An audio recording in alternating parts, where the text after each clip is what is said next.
فرمایا لہم قلوب لا یفقہون بہا، اللہ پاک جل شانہ فرماتے ہیں جس کا دل قرآن کریم سمجھنے کا عادی نہیں، لہم قلوب لا یفقہون بہا، جس کا دل قرآن سمجھنے کے لیے تیار نہیں، وَلَهُمْ أَعْيُنٌ لَا يُبْصِرُونَ بِهَا، جس کا کان اللہ کا قرآن سننے کے لیے تیار نہیں،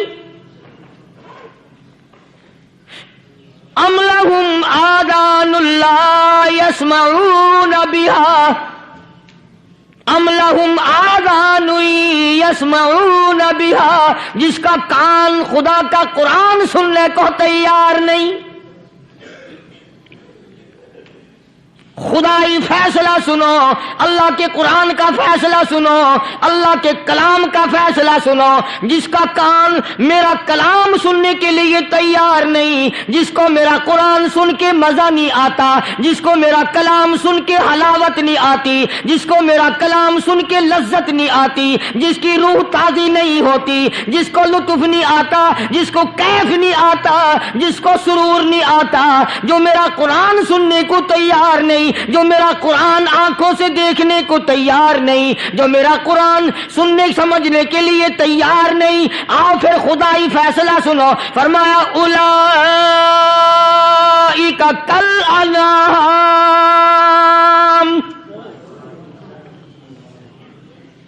میرا فیصلہ نہیں، کسی پارٹی کا فیصلہ نہیں، کسی فرقے کا نہیں، کسی طبقے کا نہیں، کسی جماعت کا نہیں، فرمایا اولئک الانعام، پیدا کرنے والا مالک و خالق کہتا ہے مجھے اپنی کبریائی کی قسم یہ سارے جانور ہیں،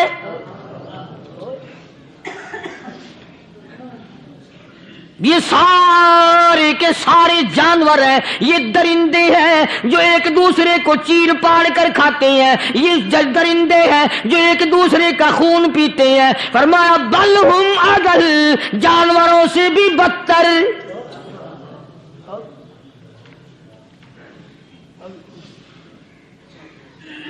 جس کے دل میں قرآن سن کر ترس نہیں، جس دل میں رحم نہیں، اپنے سے کمزور دیکھ کر جس کے دل میں شفقت نہیں، مہربانی کا مادہ نہیں، فرمایا وہ کوئی بندہ ہے، وہ تو جانور ہے، اور خدا غضب میں آ گیا، فرمایا بل ہم اضل، اس سے بھی بدتر۔ اللہ والے جو ہیں وہ ان خصلتوں کو دور کراتے ہیں، اور وہ آدمی کے مزاج اور دل میں سے ایسی چیزیں نکالتے ہیں جو اس کی بربادی کا ذریعہ بنتا ہے۔ دل کی بیماریوں کا کسی کو فکر نہیں، بخار ہو جائے آپ چڑھ جائے آپ کو پتہ چل جاتا ہے، نزلہ ہو جائے آپ کو پتہ چل جاتا ہے، کھانسی ہو جائے پتہ چل جاتا ہے، دل کی بیماریوں کا کیا پتہ چلے؟ صحابہ اکرام رضوان اللہ تعالی علیہم اجمعین کی جماعت کے اللہ پاک کے محبوب حضرت محمد الرسول اللہ صلی اللہ تعالی علیہ وسلم نے دلوں کی صفائی کی۔ پہلے لوگ جھونپڑیوں میں کچے کوٹھوں میں رہتے تھے، نہ اتنی صفائی تھی نہ اتنی ترقی تھی۔ آج برتنوں کی صفائی دیکھو، کپڑوں کی صفائی دیکھو، مکان کی صفائی دیکھو، رات دن بس اسی دھندے میں لگے ہوئے، سارا دن برتن دھونے سے فرصت نہیں، سارا دن کپڑوں کے بناؤ اور سنوار میں فرصت نہیں۔ تو اللہ والے ایسے موقع پر بڑی عجیب بات کہتے ہیں، وہی مجذوب ہے، مجذوب علی رحمت کہتے ہیں بظاہر تو ہر شے میں بے حد صفائی، بظاہر تو ہر شے میں بے حد صفائی، مگر دل میں ہے گندگی انتہائی،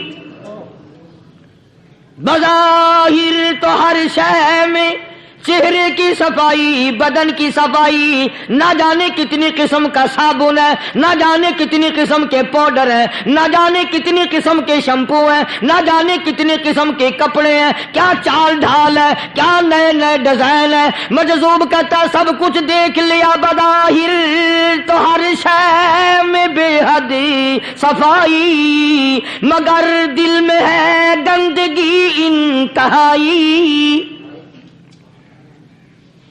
جس یار کی بیٹھک میں بیٹھ کے کھانا کھایا، جس رشتہ دار کی بیٹھک میں بیٹھ کے کھانا کھایا، اسی کی بہن کو دیکھ کر آبرو پہ ڈاکہ ڈالنے کا پروگرام ہے۔ جس دوست کے گھر میں بیٹھ کے کھانا کھایا، اسی دوست کی بیوی کی عزت لوٹنے کا پروگرام ہے۔ پرانے زمانے میں اب بھی دلی جیسے شہر میں اگر دعوت کی جاتی ہے تو وہاں ایک تشتری میں نمک آتا ہے سب سے پہلے۔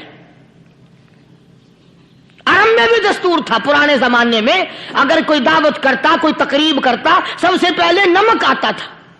ایک ایک انگلی ہر شخص نمک چاٹتا تھا۔ کیا مطلب؟ جس نے نمک چاٹ لیا اب وہ نمک حرامی نہیں بنے گا۔ اس گھر میں چوری کرنا، اس گھر کی آبرو کا غلط تصور لانا، اس گھر کے مال میں خیانت کرنا وہ حرام سمجھتا تھا جس گھر کا میں نے نمک چکھ لیا۔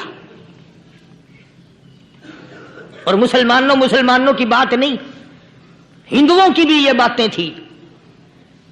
مولانا محمد علی صاحب جلندری سب قید رحمت اللہ علیہ فرمایا کرتے تھے کہ ایک سکھ تھا بہت بڑا ڈاکو، مسلمان اور ہندو مل کر اس کو ساتھ ملا کر کے لے گئے کہ یہاں اس گاؤں میں اس پنڈ میں ڈاکہ ڈالے۔ سفر کر کے گئے، تکلیف اٹھا کے گئے۔ اس سکھ ڈاکو نے پوچھ لیا کہ یہ کون سا گاؤں ہے کہ یہ فلانا ہے۔ اچھا سارے کے سارے یہ تلاش کرو، یہ سوچ بچار کرو، اپنے پنڈ کی، اپنے علاقے کی، کسی مسلمان کی، کسی ہندو کی، کسی سکھ کی، کسی چوڑے چمار کی اس گاؤں میں لڑکی تو نہیں؟ ہمارے یہاں سے کوئی لڑکی تو شادی ہو کے یہاں نہیں آئی ہوئی؟ ان ساروں میں سے کہنے لگا کہ ہمارے بھنگی کی لڑکی جمعدار کی یہاں آئی ہوئی ہے۔ کہنے لگا واپس چلو، بیٹی بیٹی ہے، چاہے بھنگی کی ہو یا نواب کی ہو۔ ارے کل بیٹی کا ڈولا دیا تھا، آج ڈاکہ ڈالیں گے، شرم نہیں آئے گی؟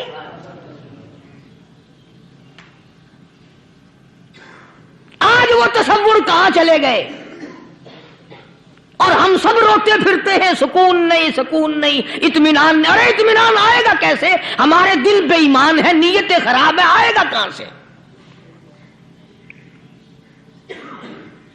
صحابہ کرام رضوان اللہ تعالی علیہ مجمعین کی جماعت نے اس قدر اس بات پہ محنت کی اور کوشش کی کہ غلط لقمہ بھی پیٹ کے اندر نہ چلا جائے۔ چنانچہ میں علی الاعلان کہتا ہوں 1,29,000 صحابہ کرام، کالی کملی والے کے دیوانے اور پروانے، حضور کے یار جانثار، حضور کے ساتھ فاقہ کھانے والے، فاقوں مرنے والے، پتھر کھانے والے، اپنے بچوں کے ٹکڑے ہوتے ہوئے دیکھ کر لا الہ الا اللہ محمد الرسول اللہ کی صدا بلند کرنے والے صحابہ کرام کا یہ حال تھا۔ پیدل سفر کر کے جاتے تھے یہودی عیسائی، شام نکل گئے، فلسطین نکل گئے، ہندوستان آ گئے، 2 سال لگ جاتے تھے۔ اپنی جوان بیٹیوں کو مسلمانوں کے گھروں میں چھوڑ کے آ جاتے تھے۔ کبھی نگاہ نبوت نے جن کو رنگ دیا تھا، کبھی کسی صحابی پہ ذرہ برابر الزام نہیں لگا۔